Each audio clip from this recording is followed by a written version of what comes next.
The Adventures of Tom Sawyer, Chapter 3. Busy at War and Love. Tom presented himself before Aunt Polly, who was sitting by an open window in a pleasant rearward apartment which was bedroom, breakfast-room, dining-room, and library combined. The balmy summer air, the restful quiet, the odor of the flowers, and the drowsing murmur of the bees had had their effect, and she was nodding over her knitting, for she had no company but the cat, and it was asleep in her lap. Her spectacles were propped up on her gray head for safety.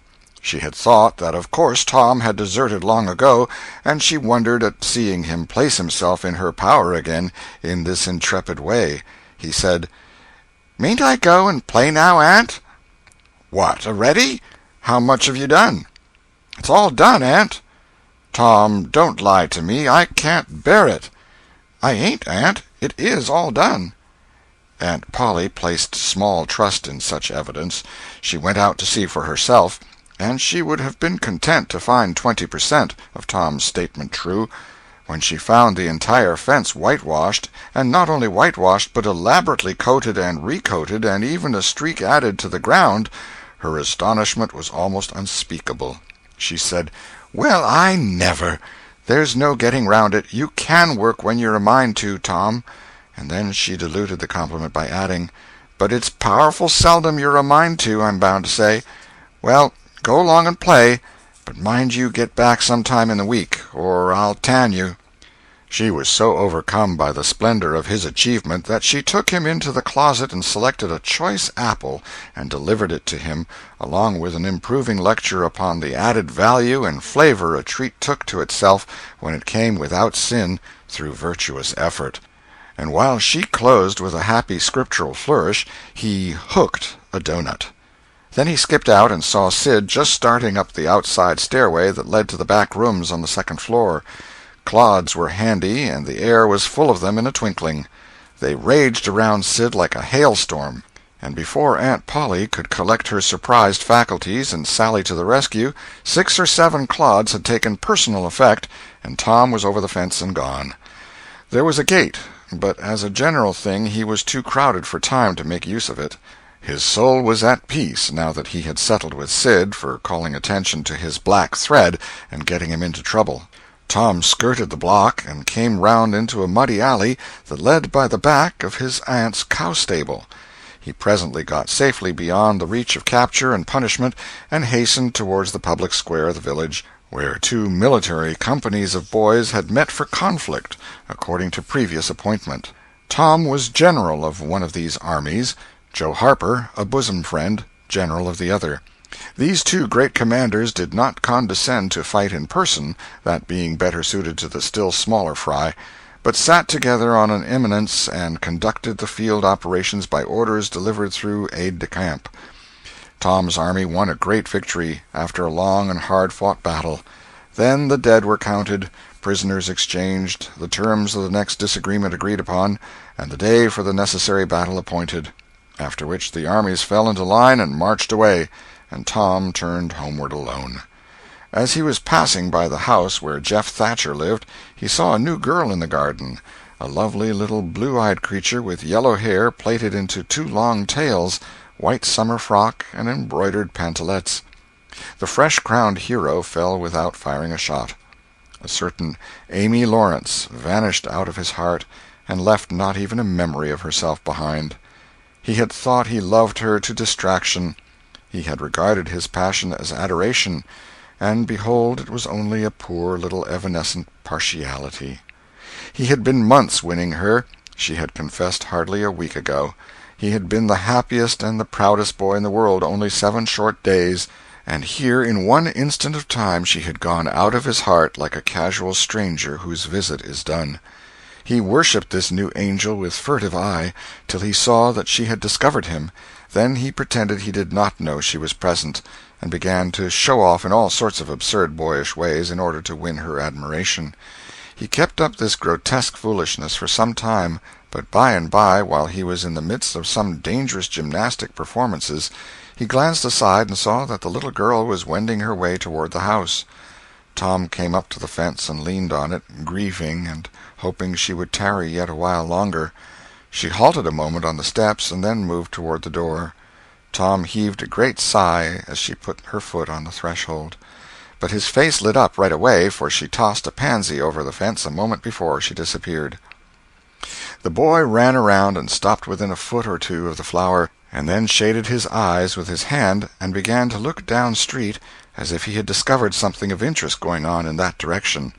Presently he picked up a straw and began trying to balance it on his nose, with his head tilted far back, and as he moved from side to side in his efforts, he edged nearer and nearer toward the pansy.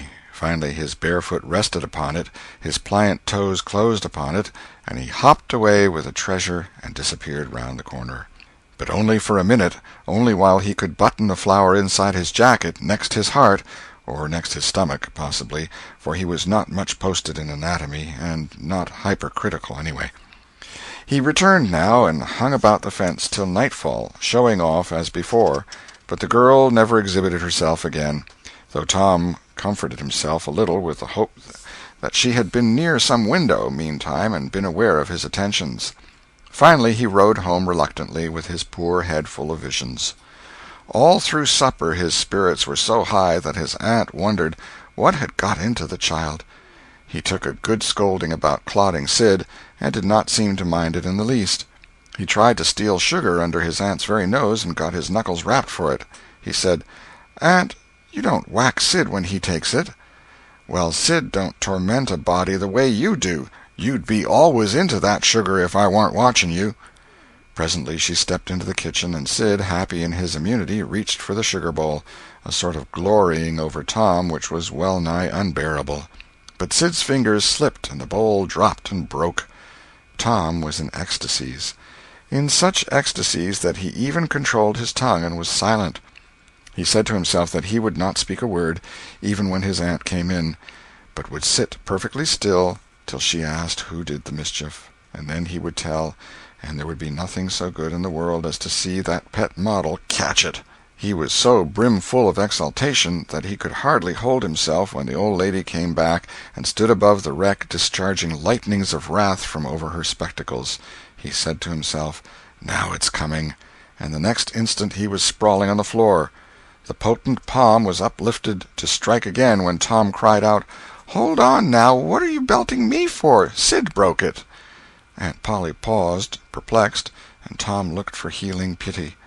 But when she got her tongue again, she only said, "Humph! Well, you didn't get a lick amiss, I reckon. You been into some other audacious mischief when I wasn't around, like enough." Then her conscience reproached her, and she yearned to say something kind and loving, but she judged that this would be construed into a confession that she had been in the wrong, and discipline forbade that. So she kept silence, and went about her affairs with a troubled heart. Tom sulked in a corner and exulted his woes. He knew that in her heart his aunt was on her knees to him, and he was morosely gratified by the consciousness of it. He would hang out no signals. He would take notice of none. He knew that a yearning glance fell upon him now and then through a film of tears, but he refused recognition of it. He pictured himself lying sick unto death, and his aunt bending over him beseeching one little forgiving word, but he would turn his face to the wall and die with that word unsaid. Ah, how would she feel then? And he pictured himself brought home from the river, dead, with his curls all wet and his sore heart at rest. How she would throw herself upon him, and how her tears would fall like rain, and her lips pray God to give her back her boy, and she would never, never abuse him any more.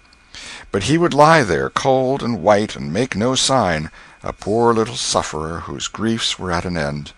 He so worked upon his feelings with the pathos of these dreams that he had to keep swallowing, he was so like to choke, and his eyes swam in a blur of water which overflowed when he winked, and ran down and trickled from the end of his nose. And such a luxury to him was this petting of his sorrows that he could not bear to have any worldly cheeriness or any grating delight intrude upon it. It was too sacred for such contact, and so, presently, when his cousin Mary danced in, all alive with the joy of seeing home again after an age-long visit of 1 week to the country, He got up and moved in clouds and darkness out at one door as she brought song and sunshine in at the other. He wandered far from the accustomed haunts of boys, and sought desolate places that were in harmony with his spirit. A log raft in the river invited him, and he seated himself on its outer edge and contemplated the dreary vastness of the stream, wishing the while that he could only be drowned, all at once and unconsciously, without undergoing the uncomfortable routine devised by nature. Then he thought of his flower. He got it out, rumpled and wilted, and it mightily increased his dismal felicity. He wondered if she would pity him if she knew. Would she cry, and wish that she had a right to put her arms round his neck and comfort him? Or would she turn coldly away like all the hollow world? This picture brought such an agony of pleasurable suffering that he worked it over and over again in his mind, and set it up in new and varied lights till he wore it threadbare. At last he rose up, sighing, and departed in the darkness. About 9:30 or 10 o'clock he came along the deserted street to where the adored unknown lived. He paused a moment. No sound fell upon his listening ear. A candle was casting a dull glow upon the curtain of a second-story window. Was the sacred presence there? He climbed the fence, threaded his stealthy way through the plants, till he stood under that window. He looked up at it long and with emotion. Then he laid him down on the ground under it, disposing himself upon his back, with his hands clasped upon his breast and holding his poor wilted flower.